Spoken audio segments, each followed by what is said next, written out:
Reproducanda 2019, no caminho do boi. Rafael Ribeiro, que é zootecnista formado pela Universidade Estadual Paulista, Unesp, campus de Ilha Solteira, São Paulo. Mestre em Administração de Organizações Agroindustriais pela Unesp, campus de Jaboticabal. E coordena as divisões de Pecuária de Leite, Grãos e Avaliação e Perícia. Editor-chefe do Relatório de Mercado de Leite da Scott Consultoria. Bom, pessoal, então, em primeiro lugar, um bom dia a todos. Queria, em nome da Scott Consultoria, agradecer a todos da Canda pelo convite. É o primeiro ano que a gente participa e é um grande prazer hoje trazer um pouco de informações sobre o mercado, sobre fatores que interferem no mercado, né? Aproveitando as palestras anteriores, acho que as palavras, as expressões que mais me marcaram foram o uso de tecnologia. O professor Pietro colocou bastante essa questão para melhoria de produtividade, melhoria de resultado econômico. E o Schacker falou bastante em planejamento, né? Então, pegando o gancho com essas duas questões, eu acho que a informação ela é uma ferramenta bastante importante quando a gente pensa em gestão, né? Obrigado. E gestão é uma das palavras que os senhores e senhoras perceberam que estava lá, né? Nutrição, sanidade, reprodução e gestão. Então, gestão, a gente está falando de planejamento, e para planejar é importante a gente ter uma ideia do que nos espera, né? Quando o pessoal da Canda nos ligou para fazer essa palestra, o objetivo era falar sobre o mercado de grãos. Então, falar em termos de custo de produção, as expectativas para esse segundo semestre de 2019 e trazer também um cenário para 2020. Nós dividimos essa palestra em duas. Então, hoje, eu falo um pouquinho do clima, ou seja, uma das variáveis que interferem nesse mercado, de milho, de soja, de farelo de soja, de caroço de algodão. E amanhã, na parte da manhã, a gente vai falar dos outros fatores e trazer essa expectativa, né? Então, o título da palestra é Considerações sobre o clima, reflexo na agricultura, pecuária e impacto, né? E a nossa agenda é basicamente trazer aqui de que maneira, quais momentos o clima, ou seja, a chuva, a temperatura, luminosidade, ela impacta mais no mercado de grãos, né, pensando do lado do custo de produção, mas também pensando, como o Schacker falou hoje, boa parte do nosso boi é o boi de capim. Então, é o boi que depende daquele pasto entre setembro, outubro, até março do ano seguinte, né? Então, falar um pouquinho dessas questões que refletem diretamente no mercado. Bom, pessoal, então só alguns pontos antes da gente cair para a análise propriamente dita. Então, a gente não pode esquecer que o clima, em função, nós estamos falando de planta, né? Seja aí o capim, uma leguminosa, a gente está falando de seres vivos que envolvem questões biológicas. Então, eu coloquei a questão não só da importância da chuva, mas também a questão da luminosidade e temperatura, né? Às vezes você tem uma antecipação da chuva, mas ainda em função de temperatura, dias frios e a luminosidade ainda com menos dias de luz, o capim não desenvolve ou a cultura não se desenvolve, né? Então, a gente tem que lembrar que nós estamos falando de uma planta e o clima interfere diretamente no seu desenvolvimento, na sua produção. E aqui um ponto importante, né? Hoje, no Brasil, principalmente Brasil Central, região Sudeste, Centro-Sul, a gente tem um período de água e um período de seca bastante definido. Então, isso impacta diretamente dentro da dinâmica de plantio da safra de grãos. Hoje, boa parte das regiões produtoras de grãos do Brasil trabalham com primeira, segunda, terceira safra, né? Então, o clima ele tem uma importância nesse sentido. E outras regiões que a gente também tem essa questão o clima bastante definido em termos de inverno e verão, e essa variação dentro do próprio país. Então, hora que a gente compara, por exemplo, no centro-sul, sul do país, a gente tem invernos mais chuvosos, a gente tem temperaturas mais amenas que possibilitam, por exemplo, o uso de passagem de inverno. À medida que a gente caminha mais para o Brasil Central, centro-sul, a gente já não tem essa questão marcante dentro da atividade pecuária, né? Então, fazendo essa observação das diferenças também entre regiões no Brasil, quando a gente pensa em clima. É uma variável de difícil previsibilidade. Vocês podem falar, pô, então o que você veio falar aí, né?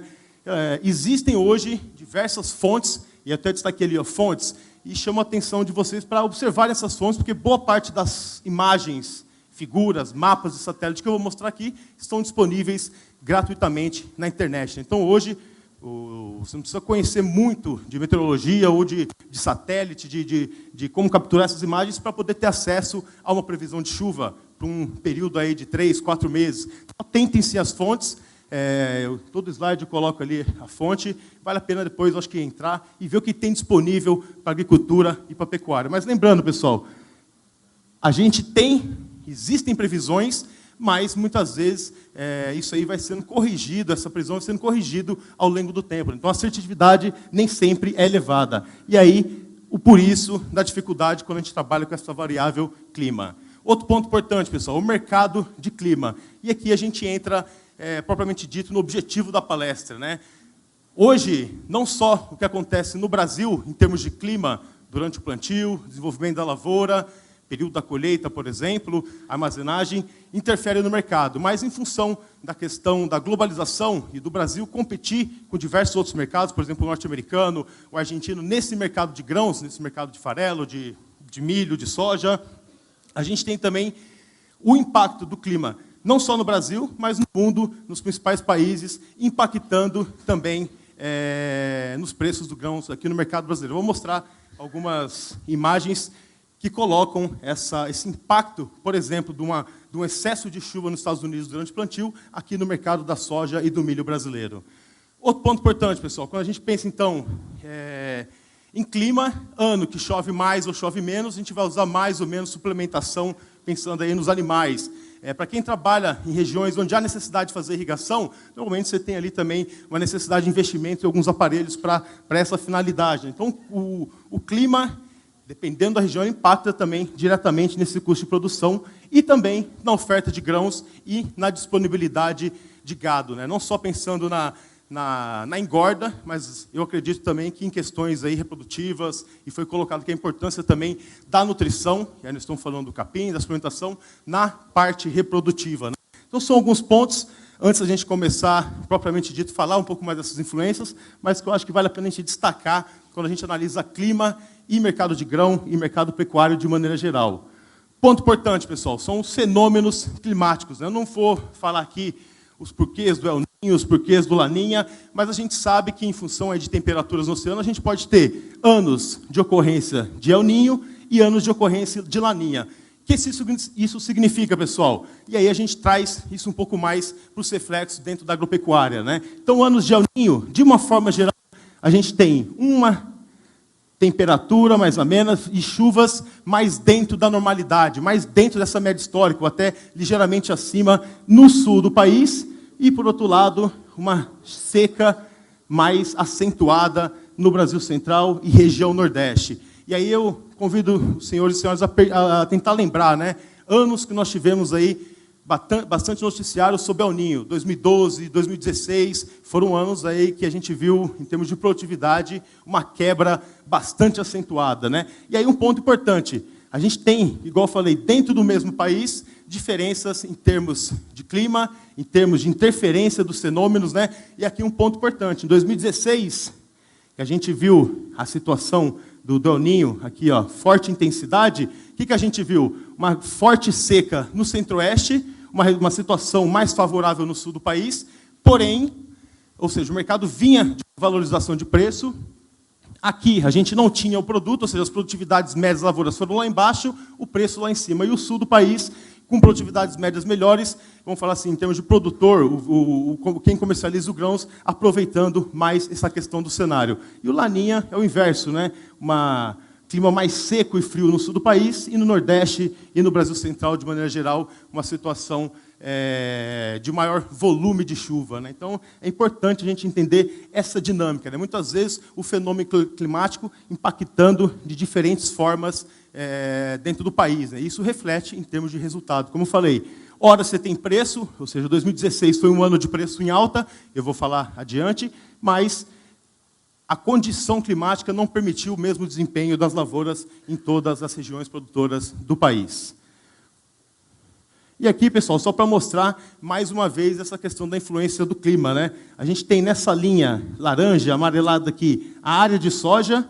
Então, praticamente, ela vem crescendo nesse viés de alta nos últimos anos. Hoje são 35 milhões de hectares. A gente tem aqui, nessa linha cinza, a produtividade. E aí, eu destaco aqui esse zigue-zague, esse sobe e desce. O que é isso aqui, pessoal?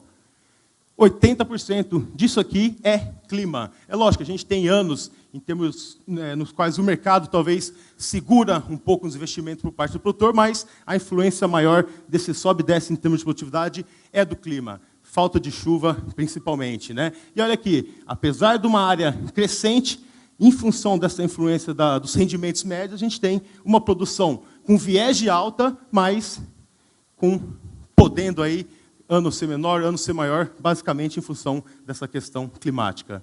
Então a gente destaca aqui o 2012 e o 2016, que na figura anterior mostravam que foram anos aí de intensidade forte do El Niño, né? Então nós tivemos uma seca mais forte em algumas regiões produtoras do país. E o que isso significou na hora que a gente analisa o preço da soja? E aí o preço da soja, na hora que a gente faz uma correlação, por exemplo, com o farelo de soja, ela é bastante elevada, né? Então eu destaquei aqui, a gente tem esses preços da soja em Paranaguá, que é a praça hoje principal em termos de exportação. 2012, olha aqui pessoal, 2010, 2011, 2012.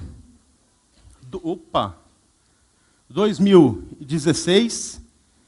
Então 2 anos que nós tivemos quebra na produção. Quebra quanto, Rafael? Quanto que isso aí diminuiu? A gente teve aqui em torno de 50% de média de produtividade, chegando até 55%, 56% em algumas regiões. E aqui foi um pouco mais amena, mas ainda assim nós tivemos entre 35% e 45% de quebra nessa produtividade. E o reflexo está aqui. O grão subindo acima de 30% nesses anos e o farelo ficando entre 30% e 50% mais caro.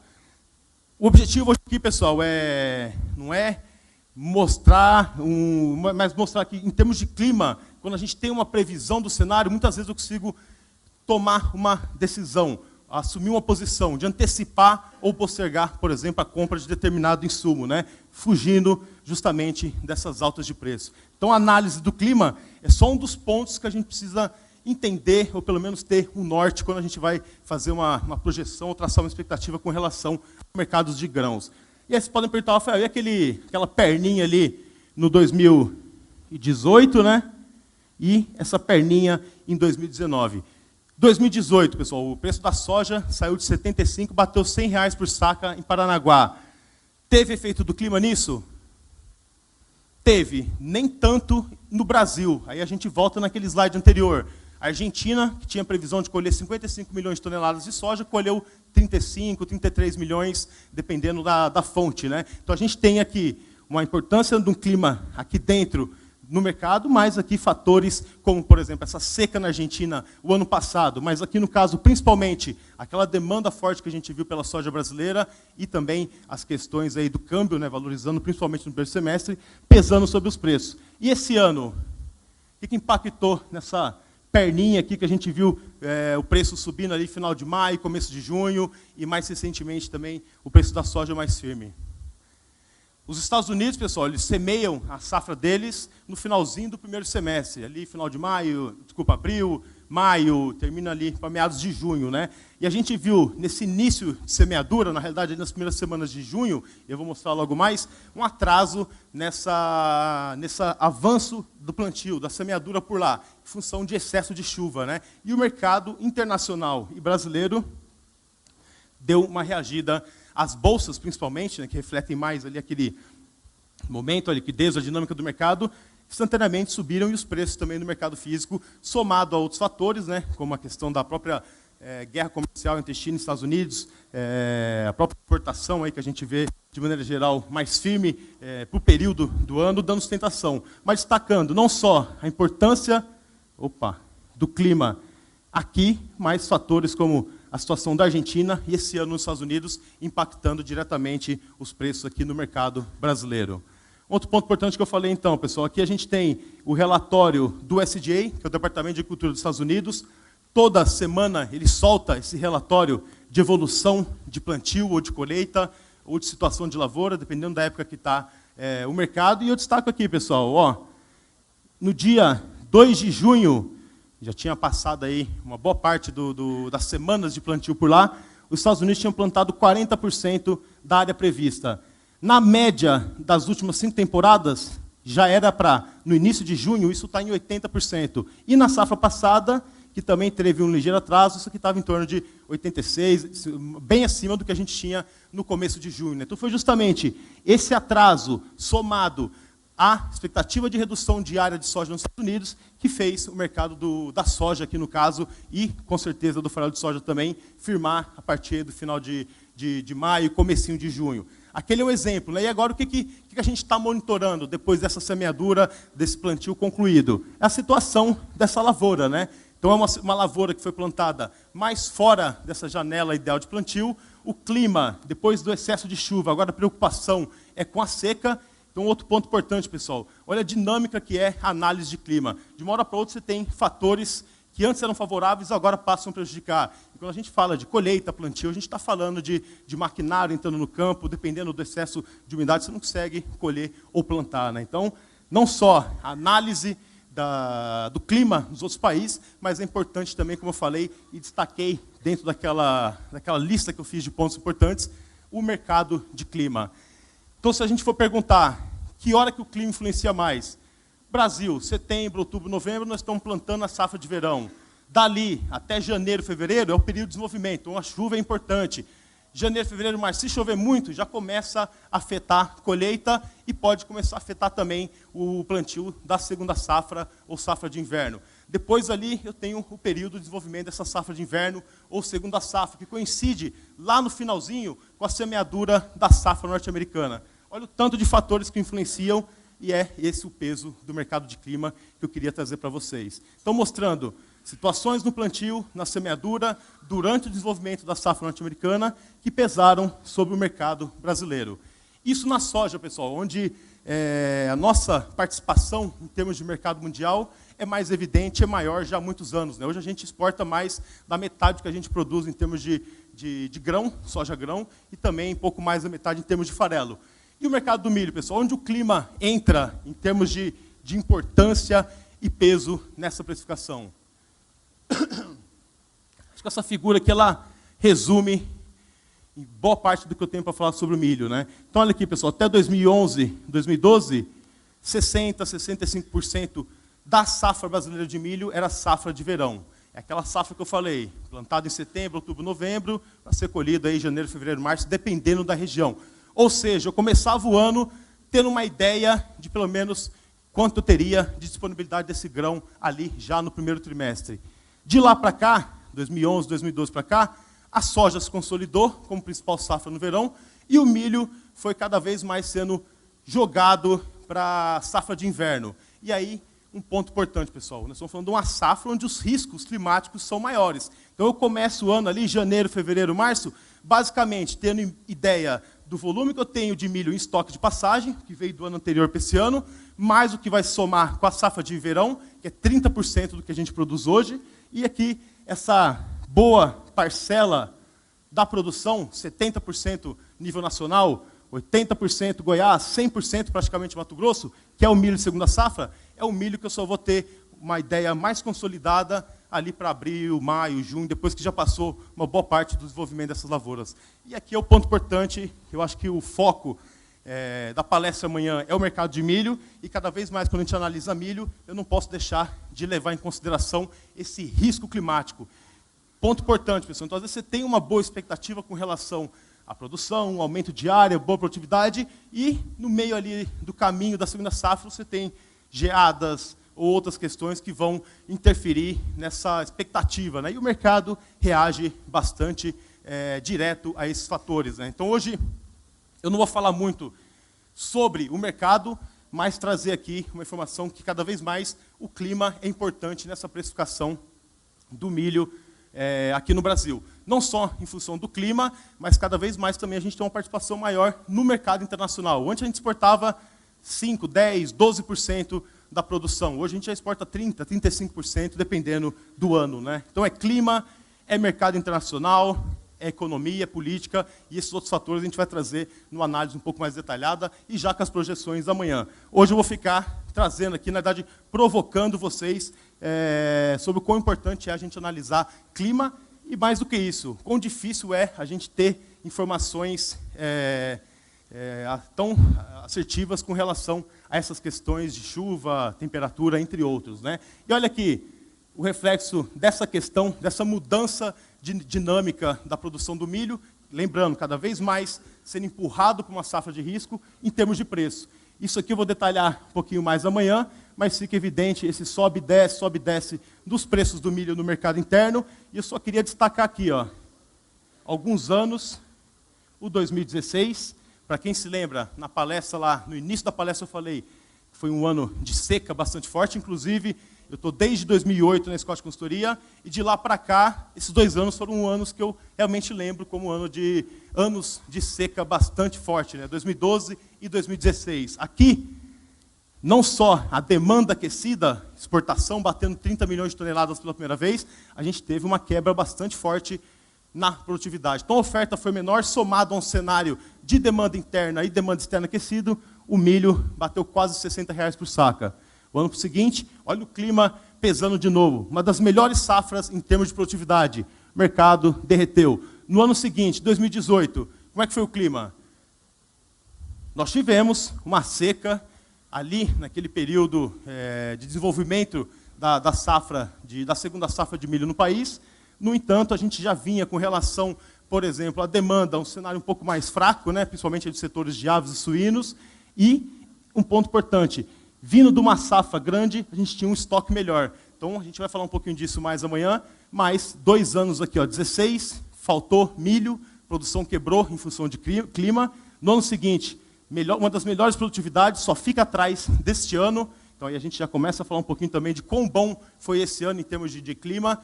Algumas ressalvas, né? Dezembro, janeiro, com alguns períodos de estiagem mais forte, tanto que a gente começou com uma expectativa de 120 milhões de toneladas de soja, isso foi sendo revisado ao longo dos meses, hoje 116, 117, 118, dependendo da fonte, mas mostrando que naquele momento, final de ano, dezembro, janeiro, que eram períodos de chuva, que não choveu, inclusive a gente teve também, pontualmente, ali, uma sustentação nos preços. E no caso do milho, ano que choveu pouco, ano que choveu muito, ano que choveu mais ou menos, e o mercado, somado a outros fatores, tende a acompanhar essa tendência.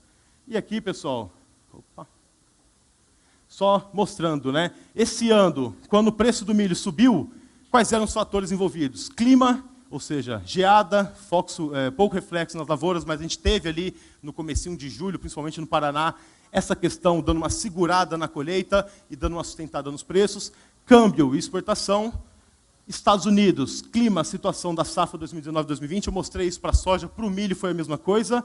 E nos momentos de queda foi quando a gente teve um avanço, uma consolidação dessa expectativa positiva sobre a segunda safra, ou seja, essa maior disponibilidade com o avanço da colheita. 5, 6 pontos que eu marquei aqui, pessoal, pelo menos metade ou até mais do que isso, estão relacionados aí à questão climática, né? Então, quando eu falei lá no início, mercado de clima, colheita, plantio, desenvolvimento de lavoura, os agentes de mercado estão aí atentos aos fatores e o clima é um dos que mais tem peso nesse momento. Então, aqui só para mostrar alguns exemplos, né? Falando ainda do milho, aqui são os números de Mato Grosso. Então, aquilo que eu falei, 2017, 18, desculpa, 2016, 17, foi aquele ano bom de produtividade. Só perdeu, esse ano só perdeu para esse ano, então 109,3. Esse ano foi muito bom, e aí eu já começo a colocar algumas coisinhas, pulga atrás da orelha, né? Qual que é a chance desse clima se repetir o ano que vem? Então, para a gente pensar um pouquinho nas expectativas, mas aí a resposta eu só vou dar amanhã com relação ao mercado de milho, ou se tiver alguma pergunta aí nesse sentido durante a discussão. E aqui o Paraná também, mostrando essa excelente situação que foi esse ano. Deu uma caidinha agora no final, até em função dessas geadas, desse frio que a gente viu, mas pelo menos aí 68, 80, 85% das lavouras entre boas e médias condições. Isso aqui no ano passado não chegou a 60%. Então a importância, mais uma vez, do clima e da precificação da soja, do farelo de soja ou do milho. E aqui um resumo, né? Então, começo de ano, ainda sentindo aquela seca que a gente falou, dezembro, janeiro, a partir dali o clima firmou, e a gente viu bons volumes de chuva nas principais regiões produtoras de milho, ao mercado reagindo a esse...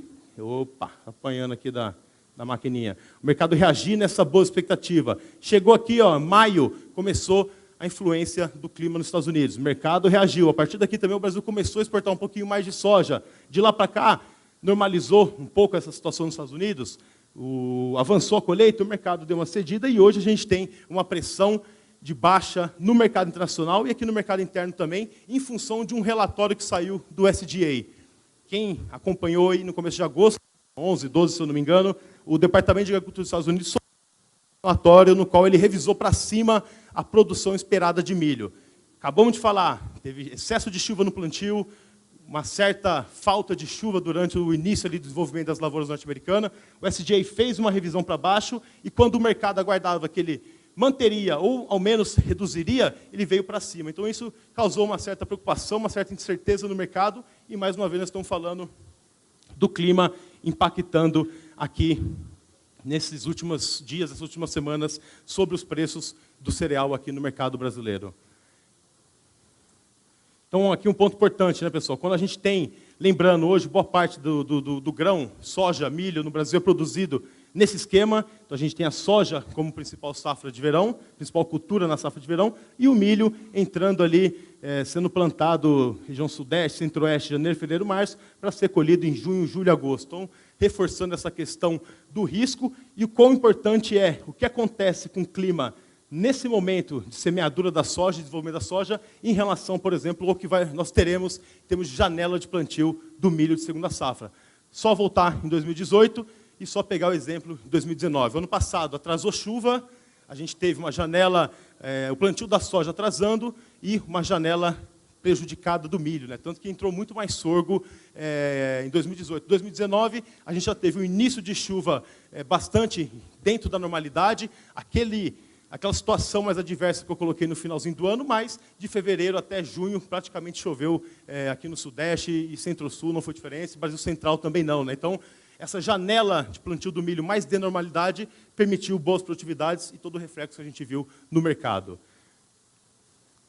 E aqui, só para a gente falar um pouquinho também da pastagem, né? Então, eu trouxe aqui a normal climatológica, que é essa média histórica de chuva para a região de Presidente Prudente, só, na realidade, reforçando o que o Chakra já colocou, né? Então, a gente tem, a partir do momento que as chuvas retomam, no período aqui ainda de chuva, a maior disponibilidade de forragem. E isso vai determinar a oferta de gado, a própria dinâmica de produção no Brasil, né? A partir daqui a gente tem uma grande presença do confinamento, do semi-confinamento, ou seja, nós estamos falando que o clima também determina oferta de gado, situação de estação de monta e disponibilidade de animais nas mais diversas eras ou categorias, né? E no caso da pastagem, pensando que boa parte da nossa pecuária ainda depende do pasto, ou tem um pasto como um fator importante na produção, a gente tem um clima, mais uma vez aqui, pesando também pontualmente no mercado do boi. Quando? Quais momentos, Rafael? Olha aqui, é aquela famosa desova de final de safra, né? Então, abril, maio, quando o capim começa a perder vigor, qualidade, disponibilidade de massa verde, de forragem, a gente tem também uma maior oferta de gado, que é o gado saindo dessa pastagem que vai perdendo qualidade, né? Então, se a gente pegar aqui, ó, maio, junho, vamos prestar atenção nos vermelhinhos aqui, né? Então, maio e junho, a gente tem uma pressãozinha aqui, uma pressãozinha aqui, uma pressão aqui, uma pressão aqui. Da mesma forma, que em anos que a gente tem uma seca, como foi em 2016, essa questão pode ser mais ou menos acentuada. Mas, normalmente, a gente tem, nesse período de final de boi, de safra, essa desova, e o que isso resulta? Nessa pressão de baixa. Então, eu começo já também a associar o clima, dentro daquela questão que o Chakra colocou, no meu planejamento. Se eu for vender uma boiada mais para maio, comecinho de junho, a tendência é que eu pegue um cenário mais parecido com esse, de pressão de baixa, em função dessa saída dos animais de pasto, né? Então, o clima influencia a agricultura, influencia a produção de grãos, influencia o custo de produção da atividade, disponibilidade de capim, e, consequentemente, a gente cai, mais uma vez, na questão que é o resultado econômico que sobra no bolso do pecuarista. Falamos dos fatores, onde mais ou menos interfere no mercado. Acho que vale a pena agora a gente trazer as expectativas. E aí já é para ajudar os senhores e senhoras a fazer o planejamento da atividade aí 2019, o que resta dele nesse segundo semestre, que na verdade é o início, né, do calendário agrícola, pecuário, né, até junho, julho do ano que vem. Então, desculpem aqui, eu trouxe uma fonte norte-americana, o SDA, vocês botarem lá no Google, IG Escola, o SDA, vocês têm esses mapas aqui, ó. Então, ó, do dia 19 até o dia 27 de agosto, chove somente no extremo norte do país, e numa faixa litorânea aqui que a gente vê essas manchinhas verdes, né? Dia 27 de agosto até 5 de setembro, chove um pouquinho em São Paulo, mais para o leste, e também no extremo norte do país. Ou seja, é um período que normalmente não chove, e assim deve seguir até o final do mês. Rafael, mas como é que vai ser essa retomada do período chuvoso? Esse ano eu vou ter uma janela de plantio do milho de segunda safra mais dentro ou mais fora da normalidade. A tendência que aquele boi de capim começa a aparecer ali dezembro, novembro, dezembro, ele venha mais dentro desse período, ou ele vai chegar mais para janeiro, fevereiro? E aí a gente tem um mapa importante aqui do INMET, Instituto Nacional de Meteorologia, também disponível gratuitamente no site. A gente tem aqui, pessoal, previsão de anomalia, de desvios, de precipitação. Explicando esse mapa aqui, pessoal, que eu acho que ele é bastante importante, e ele vai determinar essa retomada do capim e também das questões produtivas, né?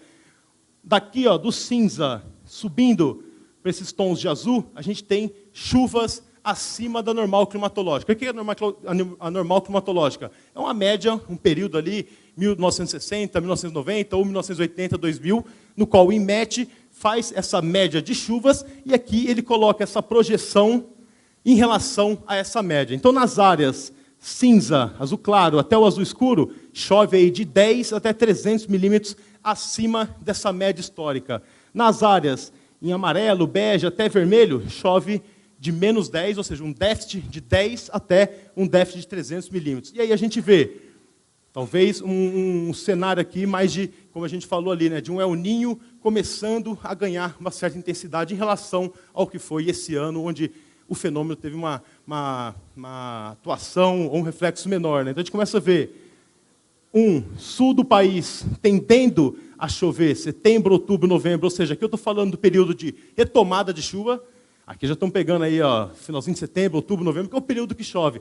Nessas regiões em azul, o volume deve ficar entre 10 e 50 milímetros acima da média, mas olha aqui, importantes regiões produtoras de milho, Mato Grosso, Goiás, Tocantins, MS, Minas Gerais, incluindo aqui Triângulo Mineiro, sul de Minas, com uma possibilidade dessa chuva chegar um pouco mais tarde. E aí eu volto numa das frases que eu falei ao longo da apresentação, qual que é a chance do clima o ano que vem, ou nesse segundo semestre, se repetir em termos de tão favorável como foi esse ano. A gente já começa a ver algumas possibilidades de atraso na janela de plantio da soja, de atraso nessa retomada do boi de capim, principalmente no Brasil Central.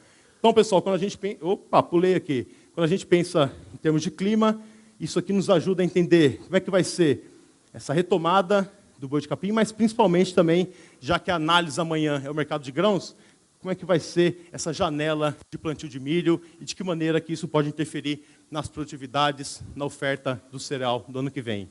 Então, como considerações finais, pessoal, o objetivo aqui é mostrar a importância do clima, colocar o clima, a análise do clima, junto com a análise de outros fatores, como economia, política, exportação, câmbio, entre outros, dentro dessa análise de fatores importantes na precificação da soja, do farelo, do milho. E lembrar, hoje nós temos aí diversas ferramentas gratuitas que nos permitem ter, pelo menos, uma ideia, esse norte de como é que vai ser o mercado no curto, médio e longo prazo em termos de clima, né? Então, essas são as considerações finais. E 2 slides aqui, pessoal, para a gente fechar, né? Com relação ao clima, pouco eu posso fazer. Lógico, hoje nós temos diversas tecnologias de irrigação, tecnologias que permitem melhoria no ambiente, em termos de calor, conforto para o animal, mas a lição de casa, eu acho que está realmente na fazenda, e o objetivo de uma feira como essa é mostrar para vocês tecnologia, e que foi a fala dos meus colegas aqui, que apresentaram anteriormente, né? Então, não é com o clima que eu vou brigar com a minha lição de casa dentro da fazenda, que é ser eficiente em termos de produção. O clima vai me ajudar a orientar na estratégia e posicionamento de mercado, mas a mensagem aqui é: a atividade precisa ser conduzida com tecnologia. Nós estamos falando aqui de parâmetros médios, não são nem os médios para mais intensivos, mas mostrando essa diferença que existe em termos de rentabilidade, de resultado, entre uma atividade de média a alta tecnologia, ou de aplicação crescente de tecnologia, e hoje aqui o resultado econômico, a rentabilidade da atividade conduzida com baixa tecnologia. Isso é o corte, esses aqui são os resultados para o leite, e aí a gente vê que no leite, como o professor Pietro colocou, né, tem função dos baixos índices de produtividade, a gente tem resultados nesse nível aqui, ó, de baixa tecnologia, ainda piores, né? Esse produtor aqui, ele está, desculpe a expressão, mas tomando fumo aí há 10, 15 anos, né? Então a gente precisa realmente inserir tecnologia, e 25 mil litros por hectareano não é nem a média, né? Tem gente aí já trabalhando com 30, 40, 50, 60 mil litros por hectareano, no caso da atividade leiteira. E lembrando, pessoal, As ferramentas estão aí, a tecnologia está aí, e dentro dessa questão de gestão, é importante também a gente lembrar sempre do ciclo pecuário. O que eu vou fazer para aproveitar essa oportunidade? Que oportunidade, Rafael, que você está querendo mostrar aí? Olha aqui, ó, as fases do ciclo pecuário, fase de alta, fase de baixa, fase de alta, fase de baixa, fase de alta, bateu lá o recorde de preço 2014, 2015, né? E de lá para cá, os preços da arroba vêm caindo. Mas a gente acredita, nós estamos nessa fase de transição entre baixa e alta. Então não é com o clima que eu vou brigar, mas sim o que eu vou fazer para aproveitar e colher os melhores resultados advindo dessa expectativa dos preços se recuperarem nos próximos anos. Muito obrigado, pessoal, pela atenção. Não sei se eu estourei o tempo, mas acho que eu dei uma estouradinha. Agradeço a atenção de todos vocês. E a continuação da história, com relação às expectativas sobre o mercado de milho e farelo, a gente vai fazer amanhã. Muito obrigado e vamos em frente a todos.